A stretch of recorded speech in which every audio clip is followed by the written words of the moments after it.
Malaki ng mga bato. Tabi-tabi po.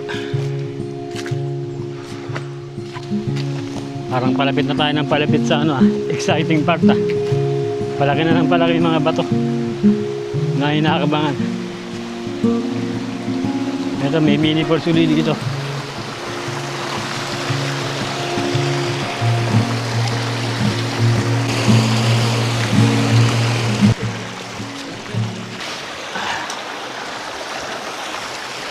Parang malapit na kasi palakas ng palakas yung current ng tubig. Parang portal na. Lagusan na sa ibang dimension.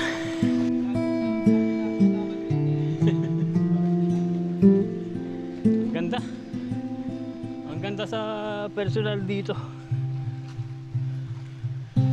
Kung nature lover ka, na-enjoy mo itong klase na lugar. Para sa portal lagusan sa ibang mundo.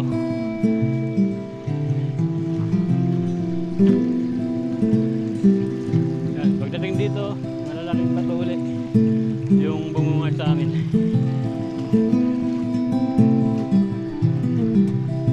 30 minutes na kami naglalakad.